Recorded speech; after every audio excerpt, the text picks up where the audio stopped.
کیونکہ فطرت ایک پیدائشی رجحان اور غریزے کا نام ہے، اسی لیے یہ صرف انسانوں کے ساتھ مخصوص نہیں بلکہ جانوروں میں بھی پایا جاتا ہے، لہٰذا اس کو عقائد کے اثبات میں استعمال نہیں کر سکتے۔ ہمارے آس پاس کے موجودات دو قسم کے ہیں، جاندار اور بے جان۔ جاندار خود دو قسموں میں تقسیم ہوتے ہیں، انسان اور حیوان، اور اسی طرح بے جان موجودات کی بھی دو اقسام ہیں، جمادات اور نباتات۔ یہ دونوں اپنی ذات میں کچھ خاصیت کی حامل ہیں۔ مثال کے طور پر آگ بہت گرم ہے اور انسان کا ہاتھ جلا دیتی ہے، لیکن پانی ٹھنڈا ہے اور انسان کا ہاتھ ٹھنڈا کر دیتا ہے۔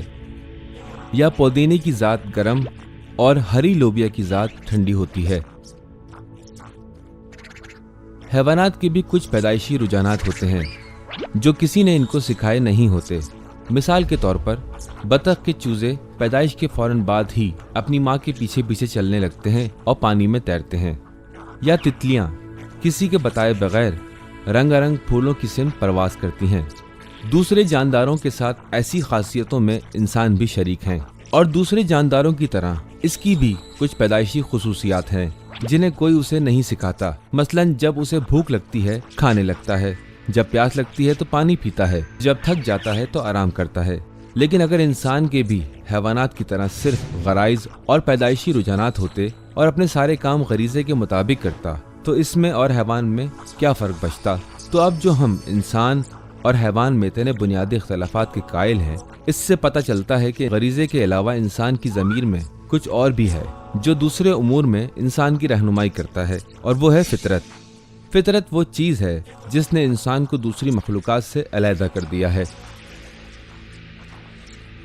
یہ فطرت ہی کا کام ہے۔ جب کوئی آپ سے محبت کرتا ہے تو آپ کے دل میں بھی اس کے لیے محبت پیدا ہو جاتی ہے۔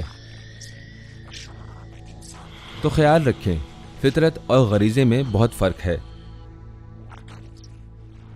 غریزہ صرف مادی اور جسمانی امور میں آپ کی رہنمائی کر سکتا ہے، جیسا کہ کھانے یا سونے میں، لیکن فطرت آپ کی غیر مادی اور روحانی امور میں رہنمائی کرتی ہے۔ اور انسان کے پاس ایک جسم کے علاوہ روح بھی ہوتی ہے، اور جسمانی ہدایت کے علاوہ روحانی ہدایت کا بھی محتاج ہوتا ہے، اسی لیے غریزے کے علاوہ فطرت کا بھی ضرورت مند ہے۔ نتیجہ یہ نکلتا ہے کہ غریزے اور فطرت میں بہت بنیادی فرق ہے، اور انسان کے اندر غریزے کے ہونے سے وہ فطرت سے بے نیاز نہیں ہو جاتا۔